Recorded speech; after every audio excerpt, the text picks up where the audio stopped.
to make decisions and to smoke and these decisions that make no sense, then you have to do at this point what's right for you, because you, regardless of what happens to him, are looking at going to prison for making those decisions, whether you feel pressure for them, whether you make them on your own.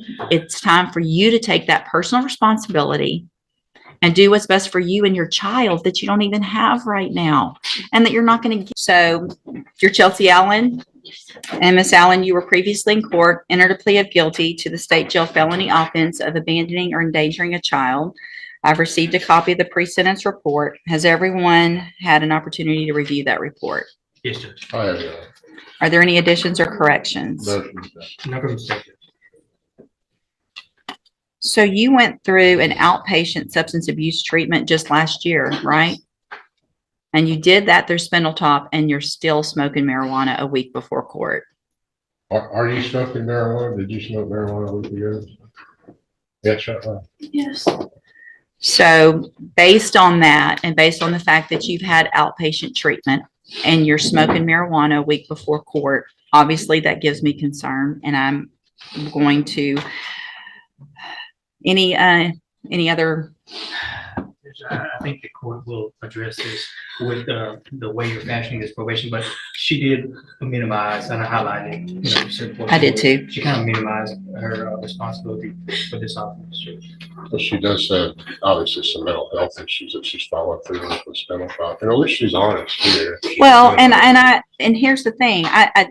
I mean, you can get some points for being honest, but you also have to make better decisions. And when you've already gone through treatment and you're waiting for a felony court and you're still making those bad decisions, then the only way for me to have any sense of responsibility, I think, to what I have to do and to the community and for your child and for you to be successful is to get you more intensive help than what you've already had. So After this, I'm sorry. I'm going to be homeless. Listen, I appreciate what y'all are saying, but I didn't get, I did not get you here.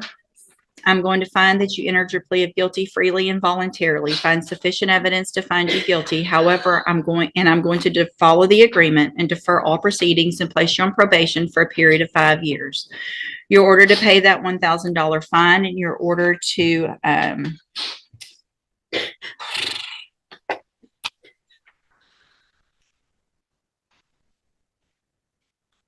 Yes, Your Honor. My thinking was that perhaps the court's concerns could be addressed in connection. I'm considering something a little bit different for Miss Allen. I know that probably doesn't help a lot financially, but just based on the situation before with Spindletop, just take a breath. We do have that here. I know. Take a breath. I mean, do you understand? Do you understand why I am where I am? And how irresponsible and how ridiculous the decision was to smoke? What? Yes, I would never do this again. Well, I mean, you would. Leave him, I will. Well, it's not a matter of y'all leaving each other. It's a matter of you making this, and it may be if that's what makes you make better decisions, right? So if you have, hang on, listen to me, all right? If you're feeling pressure to make decisions and to smoke and these decisions that make no sense, then you have to do at this point what's right for you, because you, regardless of what happens to him, are looking at going to prison for making those decisions, whether you feel pressure for them, whether you make them on your own. It's time for you to take that personal responsibility and do what's best for you and your child that you don't even have right now, and that you're not going to get if you keep making these bad decisions, right? All right, so here's what I'm going to do, Chelsea.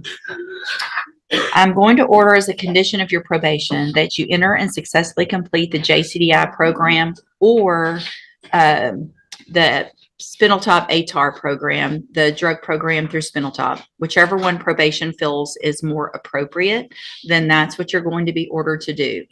Those are outpatient programs. That means you can be out.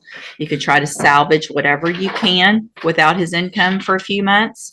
And you can make some decisions on what's best for you, right? And you can make those decisions without any pressure. Okay? So this is your opportunity. Thank you. You're not going to get it again. Do you understand? So if you violate this probation, you're going to be back in here. I'm going to remember, because y'all been, unfortunately for certain people, I don't always remember things, and they can tell you that. When I do remember, it's usually not a good thing, right? Because I remember I either gave you some opportunity that someone said I might not should. That's going to be reminded to me when we come back. I want you to take this opportunity and do right. You're going to have to do parenting classes if you haven't already through CPS. Completed though. Good. Completed parenting classes. Good. And mental health classes. Good. And this mental health. Perfect. So as far as you having visitation with your child, what is the situation, and are there any court orders right now? The court order for the visitation for a child is that we are supposed to visit him every Sunday from 1 to 5. So y'all have some family court orders already? Yes. Is that through CPS and the family court, or just CPS? I believe it's through the family court. Okay.